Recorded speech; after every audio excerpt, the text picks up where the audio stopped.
नमस्कार।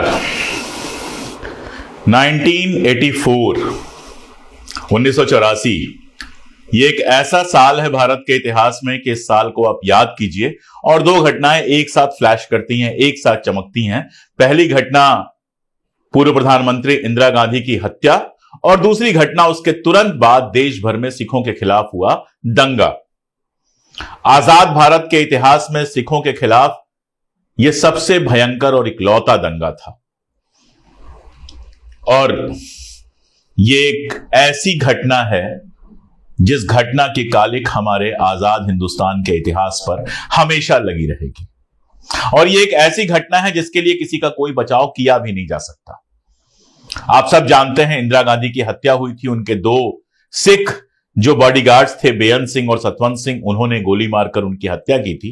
हत्या के तुरंत बाद पहले दिल्ली में और फिर पूरे देश में ये दंगे फैल गए थे। मैं उस समय बहुत छोटा था, 7वीं या 8वीं क्लास में पढ़ता था और दिल्ली से बहुत दूर उत्तर प्रदेश के एक छोटे से कस्बे में रहता था और उस कस्बे तक भी ये आग पहुंची थी।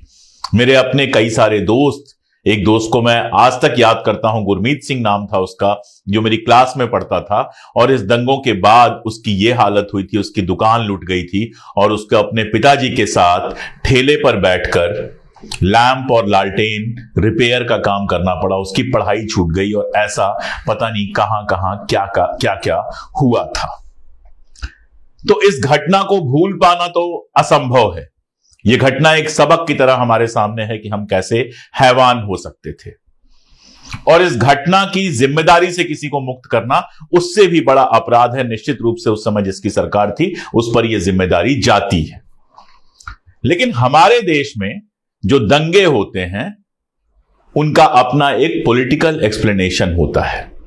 तो भारतीय जनता पार्टी जो विपक्ष रही, प्रमुख विपक्ष रही, बाद में सत्ता में है, वो लगातार इन दंगों की बात करती है। जो हमारे गृह मंत्री हैं अमित शाह जी, अभी कुछ दिन पहले उन्होंने 1984 के दंगों की बात की और जब वो ये बात करते हैं तो किसी दर्द के तहत नहीं करते हैं। बेसिकली कांग्रेस पर उनको आरोप लगाना होता है और जैसा मैंने कहा कि कांग्रेस की सरकार थी तो कांग्रेस से आरोप हटाया भी नहीं जा सकता है। लेकिन जब अमित शाह ये बात करते हैं तो सवाल ये भी उठता है कि 1984 के अपराधियों की जब हम बात करते हैं तो क्या बीजेपी और आरएसएस को उससे हम मुक्त कर सकते हैं? क्या 1984 के दंगों में बीजेपी और आरएसएस की कोई भूमिका नहीं थी और अगर थी तो क्या भूमिका थी? इस पर अक्सर बहुत कम बात होती है। हालांकि आप गूगल करेंगे, अगर सर्च करेंगे, थोड़ा पढ़ने की कोशिश करेंगे तो बहुत सारे तथ्य आपको मिल जाएंगे, लेकिन अक्सर इस पर बात नहीं होती है। कांग्रेस ने कई बार माफी मांगी, मनमोहन सिंह माफी मांग चुके हैं, कांग्रेस एज अ पार्टी माफी मांग चुकी है और 10 साल तक एक सिख को उन्होंने प्रधानमंत्री बनाया। मनमोहन सिंह जी हमारे प्रधानमंत्री रहे। पंजाब में भी उसकी सरकार रही जहां अमरिंदर सिंह मुख्यमंत्री रहे। तो कांग्रेस ने तो खुद स्वीकार किया इस बात को कि हां, हमसे गलती हो गई। कांग्रेस के कई बड़े नेताओं, चाहे वो सज्जन सिंह हो या दूसरे लोग हों, उनको सजा हुई बाकायदा, उनका पॉलिटिकल कैरियर पूरी तरह से खत्म हो गया। लेकिन इसके साथ साथ यह सवाल बना रहेगा कि भारतीय जनता पार्टी और आरएसएस की भूमिका क्या थी। आज इस वीडियो में मैं इसी भूमिका पर थोड़ा डिटेल में बताने की कोशिश करूंगा और जब मैं बताऊंगा, आप जानते हैं मैं इतिहास का लेखक हूं, तो जब मैं बताऊंगा तो थोड़ा आपको इतिहास में ले चलूंगा। पंजाब के साथ जो पहली प्रॉब्लम शुरू हुई वो थी पंजाबी सूबा मूवमेंट। सूबा मतलब राज्य। पूरे देश में इस तरह की मांग उठ रही थी कि भाषा के आधार पर राज्य बनाए जाएं और पंजाब में भी यह मांग उठी कि चूंकि वहां एक पंजाबी भाषा बोली जाती है तो पंजाबी भाषा के आधार पर पंजाब राज्य बनाया जाए। हमारे देश के पहले प्रधानमंत्री पंडित जवाहरलाल नेहरू भाषा के आधार पर या धर्म के आधार पर राज्यों के बंटवारे के खिलाफ थे। उनका यह मानना था कि इस तरह का बंटवारा देश को बांट सकता है। अब यह सही था या गलत था, यह इतिहास फैसला करेगा, लेकिन उनका ऐसा मानना था कि पंजाबी या किसी भी भाषा के आधार पर जो राज्य बनते हैं वो राज्य निर्माण का सही तरीका नहीं है। तो भारतीय जनता पार्टी आरएसएस के लोग बार बार ये आरोप लगाते हैं कि जवाहरलाल नेहरू तो तभी से पंजाब के खिलाफ थे, और मैं आपको उसी इतिहास में ले चल रहा हूं। बाज नाम की पत्रिका में एक लेख मिलता है गुरजंत सिंह का। उस लेख का टाइटल है the RSS have never been an ally of Sikhs, यानी आरएसएस कभी भी सिखों की साथी नहीं रही है।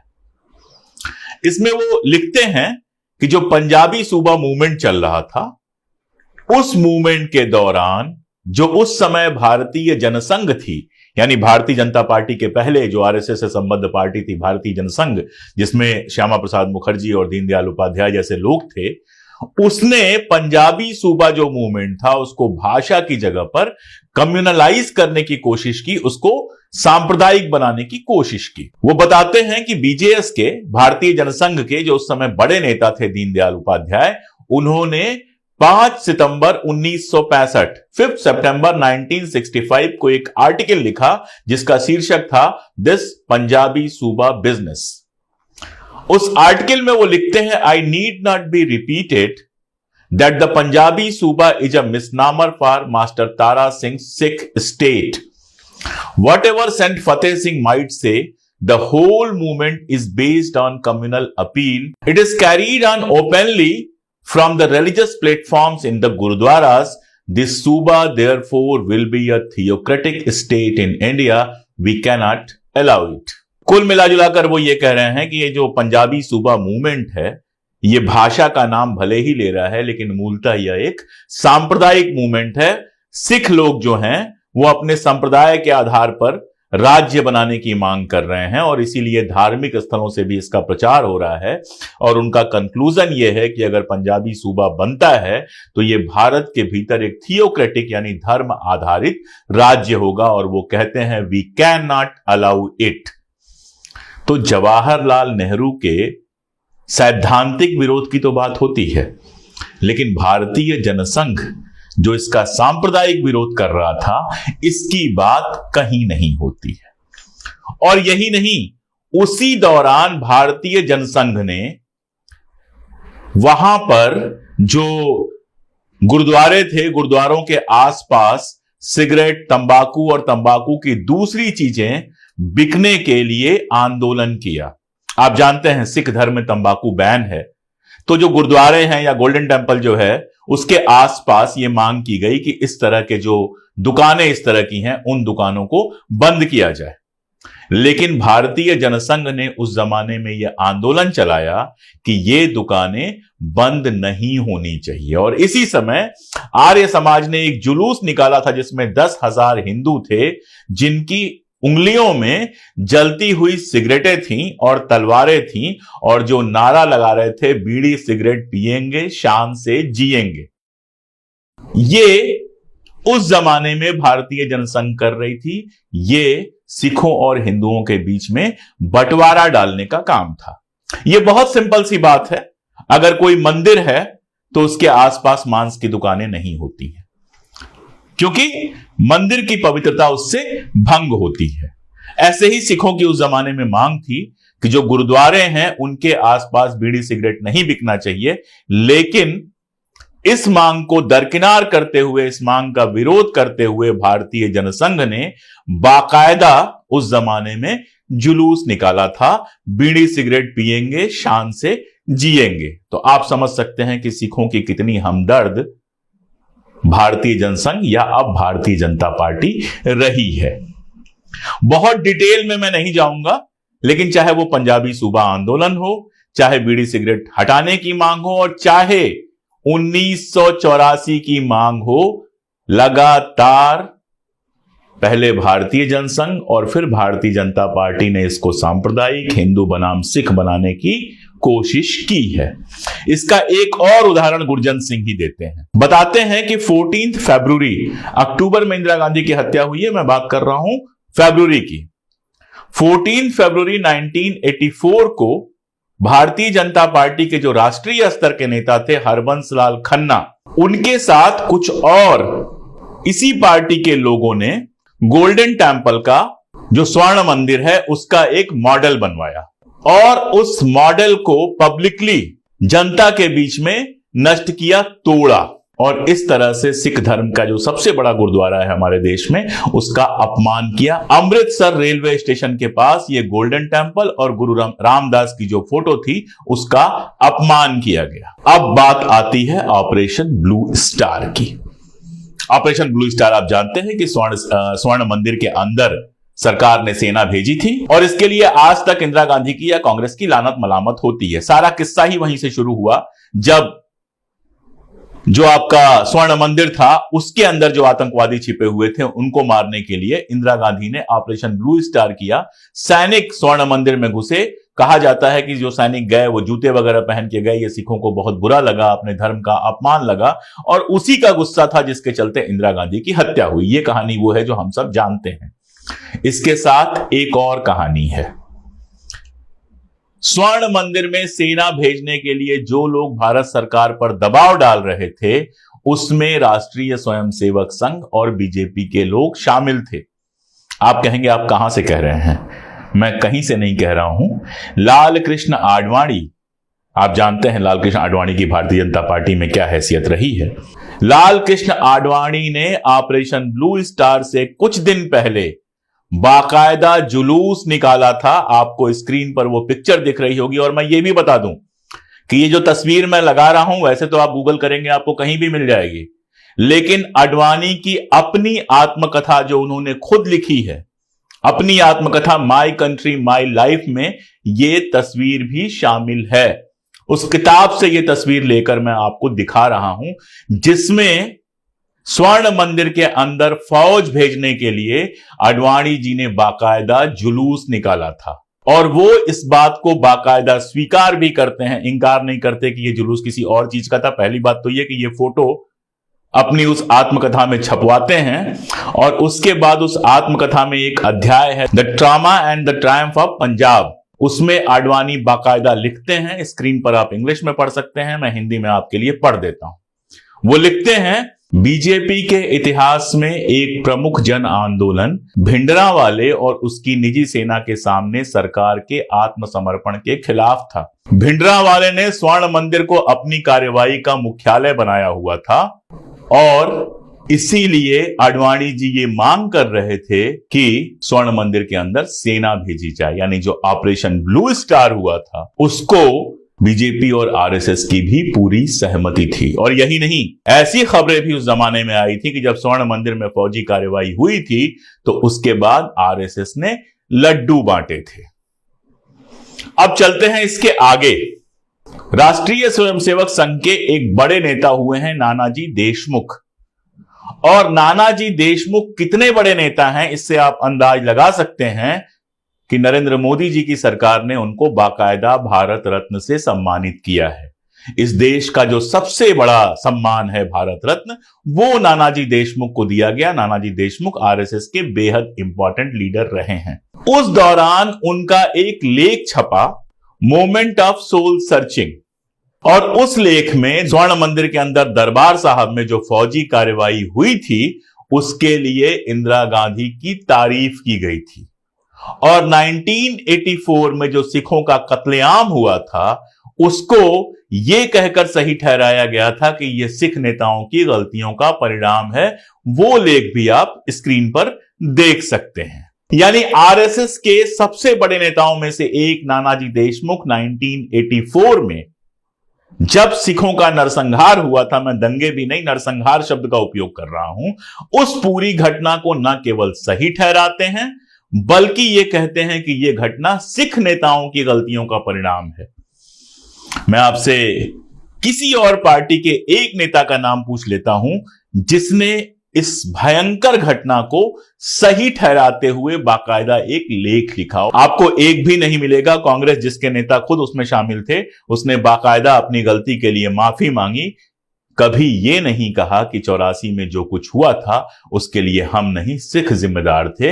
लेकिन जैसा मैंने आपको बताया कि आडवाणी जी जो भारतीय जनता पार्टी के बहुत बड़े नेता थे, देश के गृह मंत्री रहे, 1977 में सूचना और प्रसारण मंत्री रह चुके थे, भाजपा के अध्यक्ष रह चुके हैं, उन्होंने बाकायदा यह मांग की, जुलूस निकाला कि स्वर्ण मंदिर के अंदर सेना भेजिए। और जब स्वर्ण मंदिर के अंदर सेना गई उसके बाद इंदिरा गांधी की हत्या हुई और उसके बाद नरसंहार हुआ सिखों का, तो आरएसएस के एक बहुत बड़े नेता नानाजी देशमुख लेख लिखकर कहते हैं कि यह बिल्कुल सही हुआ और इसकी जिम्मेदारी सिख नेताओं पर है। उन्होंने जो गलतियां की उसके चलते ही ये सब हुआ। आगे लिखते हैं कि सिखों का जनसंहार किसी ग्रुप या समाज विरोधी तत्वों का काम नहीं, क्रोध एवं रोष की सच्ची भावना का परिणाम था। यानी जिस गुस्से के कारण, जिस नफरत के कारण सिखों की हत्या हुई, उनका मानना है कि वो सच्ची भावना थी। ये मैं नहीं कह रहा, ये कांग्रेस का कोई नेता नहीं कह रहा, ये कोई कम्युनिस्ट नेता नहीं कह रहा, किसी और पार्टी का नेता नहीं कह रहा, ये कह रहे हैं आरएसएस के बहुत बड़े नेता नानाजी देशमुख, जिनको मोदी जी ने बाकायदा भारत रत्न का सम्मान दिया है।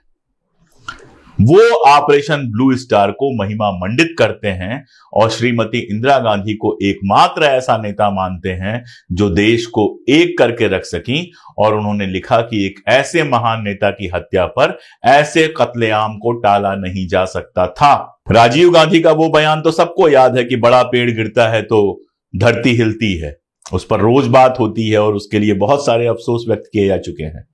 लेकिन किसी को नानाजी देशमुख का वो लिखित बयान याद नहीं आता है जिसमें वो कहते हैं कि एक ऐसी महान नेता की हत्या होने पर कत्लेआम को टाला नहीं जा सकता था। तो मैंने पंजाबी सूबा मूवमेंट से लेके ऑपरेशन ब्लू स्टार और ऑपरेशन ब्लू स्टार के बाद आपको बताया कि आरएसएस कैसे पंजाब के सवालों को कम्युनल बना रही थी, ऑपरेशन ब्लू स्टार की खुद मांग कर रही थी। ऑपरेशन ब्लू स्टार के पहले उनके एक राष्ट्रीय नेता हरबंस खन्ना जो है वो स्वर्ण मंदिर का मॉडल तोड़ रहे थे रेलवे स्टेशन के बाद, और ऑपरेशन ब्लू स्टार के बाद जब इंदिरा गांधी की हत्या हुई और दंगे हुए, नरसंहार हुआ सिखों का, तो नानाजी देशमुख उसको सही ठहरा रहे थे। यह हुआ पहला हिस्सा। दूसरा हिस्सा यह देख लेते हैं कि 1984 के जो सिख विरोधी कत्लेआम थे, जो नरसंहार था, उसमें बीजेपी और संघ के नेता शामिल थे या नहीं थे। यह एक ऐसी सच्चाई है जिसे संघ और बीजेपी के नेता भुला देना चाहते हैं कि उन दंगों में संघ और बीजेपी से जुड़े लोग सीधे शामिल थे। दिल्ली सिटी पुलिस स्टेशन में दर्ज 14 एफआईआर्स में बीजेपी और संघ से संबंधित 49 व्यक्तियों के नाम शामिल हैं।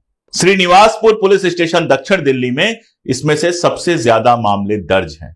एफआईआर से पता चलता है कि हरिनगर, आश्रम, भगवान नगर और सनलाइट कॉलोनी में बीजेपी और आरएसएस के नेताओं के खिलाफ हत्या, आगजनी और लूटपाट के मामले दर्ज हैं। और जिन लोगों के नाम एफआईआर में दर्ज हैं, उनमें से एक नाम है राम कुमार जैन का। ये राम कुमार जैन का नाम इंपॉर्टेंट इसलिए है कि 1980 में जो लोकसभा का चुनाव हुआ था, उसमें वो अटल बिहारी वाजपेयी के चुनाव एजेंट थे। 84 में दंगे हुए, उसके पहले जो 1980 का लोकसभा चुनाव हुआ था, उसमें अटल बिहारी वाजपेयी, मुझे बताने की जरूरत नहीं है कि भारतीय जनता पार्टी में उनकी क्या हैसियत थी, वो प्रधानमंत्री बने थे, भारतीय जनता पार्टी के निर्विवाद रूप से सबसे बड़े नेता थे। तो अटल बिहारी वाजपेयी जैसे नेता का जो चुनाव में एजेंट था राम कुमार जैन, उसका नाम 1984 के दंगों में एफआईआर में दर्ज है। इवन कैप्टन अमरिंदर सिंह, अब तो वो कांग्रेस में नहीं है, जब वो कैप्टन अमरिंदर सिंह कांग्रेस में थे, और प्रकाश सिंह बादल की जो अकाली दल उनकी जो है और उसके और बीजेपी के बीच में समझौता हुआ, तो उन्होंने भी बाकायदा सवाल उठाए थे कि ये लोग आरएसएस के और बीजेपी के सिख विरोधी दंगों में शामिल हैं। आप कांग्रेस के ऊपर आरोप लगा रहे हैं, आप सिखों के रहनुमा होने की बात करते हैं, फिर ये बताइए कि इन लोगों के खिलाफ कार्रवाई क्यों नहीं हुई। और कार्रवाई की बात छोड़ दीजिए, जब सरकार बनती है भारतीय जनता पार्टी की, तो इन लोगों के ऊपर से केस वापस लेने की कोशिश होती है। ये फर्क देखिएगा। दंगों में कांग्रेस के लोग शामिल थे, कांग्रेस इसको स्वीकार करती है, उनका पॉलिटिकल कैरियर खत्म करती है, उनके खिलाफ केस चलता है, सजा होती है, कांग्रेस माफी मांगती है। लेकिन भारतीय जनता पार्टी और आरएसएस से जुड़े जो लोग जिनके खिलाफ एफआईआर था, जब भारतीय जनता पार्टी की सरकार बनती है तो माफी मांगना या उन पर कार्रवाई करना तो छोड़ दीजिए, उनके खिलाफ जो केस है उसको कमजोर करने और वापस लेने की कोशिश होती है। वैसे सिखों से इनका कितना प्रेम है इसको बताने के लिए कुछ और घटनाएं बताई जा सकती हैं।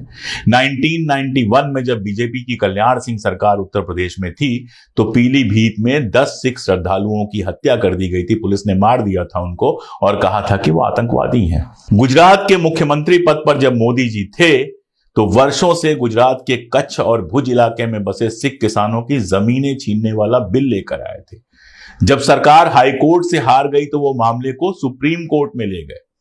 गुजरात में बसने वाले पंजाबी किसानों के नेता सुरेंद्र सिंह भुल्लर के अनुसार अब बीजेपी के स्थानीय नेता हमारे साथ गुंडागर्दी करते हैं, हमें धक्का देकर वहां से निकालना चाहते हैं। असल में मोदी केवल मुसलमानों के ही नहीं बल्कि तमाम अल्पसंख्यकों के विरोधी हैं। ये भुल्लर साहब कह रहे हैं, मैं नहीं कह रहा। खुशवंत सिंह जो एक राइटर हैं, बड़े राइटर थे, उनका एक बयान था कि बीजेपी और आरएसएस के लोगों ने उस जमाने में सिखों की मदद की और उसी बयान को अक्सर उछाल कर यह बात की जाती है। और आप जब इंटरनेट खंगालेंगे तो आपको तमाम ऐसे आर्टिकल भी मिल जाएंगे जहां लोग जो सिख नहीं हैं लेकिन आरएसएस से जुड़े हुए हैं, बीजेपी से जुड़े हुए हैं, वो ये साबित करने की कोशिश करते हैं कि उन्होंने 1984 में 1984 में सिखों की मदद की थी। खुशवंत सिंह की जो अपनी जीवनी है जिसमें वो 1984 के बारे में लिखते हैं तो पता यह चलता है कि वो भी सुनी सुनाई बातें कर रहे थे। खुद खुशवंत सिंह को किसी भारतीय जनता पार्टी या आरएसएस के नेता ने कोई मदद नहीं पहुंचाई थी।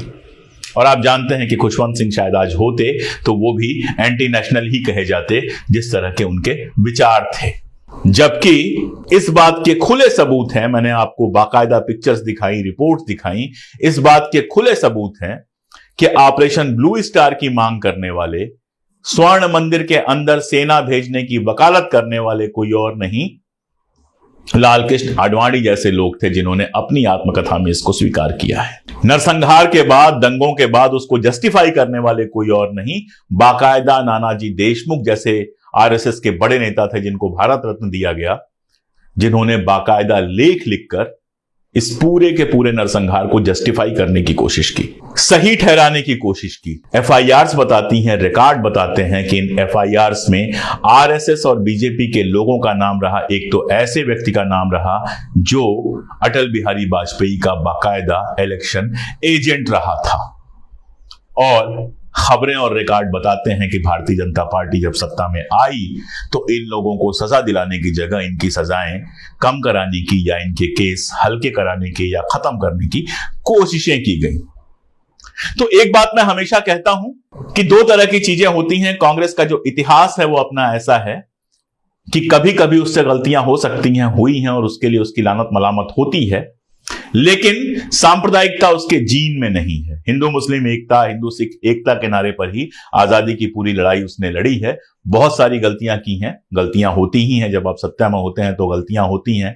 कई बार अपने मूलभूत सिद्धांतों से आप भटक जाते हैं, लेकिन उसकी जो विचारधारा है वो हिंसा की विचारधारा नहीं है। जबकि भारतीय जनता पार्टी के साथ दिक्कत यह है कि भारतीय जनता पार्टी या उसके जो पुरखे हैं, चाहे वो आरएसएस हो, चाहे जनसंघ हो, चाहे हिंदू महासभा हो, उनके जीन में सांप्रदायिकता की समस्या है।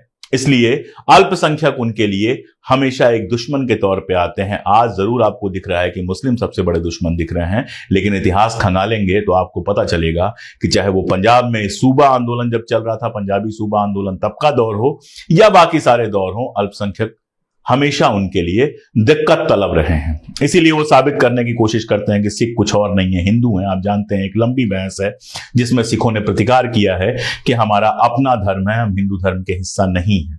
जैनों के साथ भी यही बात है, बौद्धों के साथ भी यही बात है। मोटी बात ये, जहां पे मैं अपनी बात खत्म करना चाहूंगा, 1984 जैसा मैंने बार बार कहा, आजाद हिंदुस्तान के चेहरे पर एक बहुत बड़ा धब्बा है। वैसे ही जैसे गोधरा और गुजरात में हुए दंगे, वैसे ही जैसे बाबरी मस्जिद के टूटने के बाद हुए दंगे, हर दंगा जिसमें कोई मारा जाता है धर्म के आधार पर, जाति के आधार पर, वो देश के इतिहास पर धब्बा होता है। और 1984 को अगर कोई जस्टिफाई करने की कोशिश करता है, उसके किसी जिम्मेदार को बचाने की कोशिश करता है, चाहे वो जिम्मेदार कांग्रेस का व्यक्ति हो, चाहे बीजेपी का हो, चाहे किसी भी पार्टी का हो, तो वो देश का अपराधी है। इस बात में कहीं कोई दो राय नहीं है कि 1984 का जो सिखों का नरसंहार था वो एक भयावह घटना थी और उसके लिए कहीं ना कहीं उस जमाने की कांग्रेस सरकार जिम्मेदार होगी ही, क्योंकि सत्ता उसके हाथ में थी।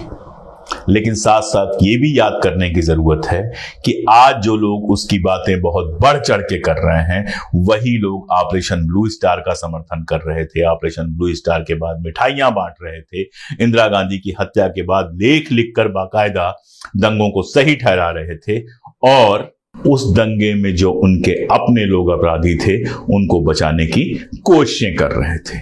आज के लिए इतना ही, आगे फिर किसी मुद्दे पर ऐसे ही डिटेल में बात करेंगे। बहुत शुक्रिया।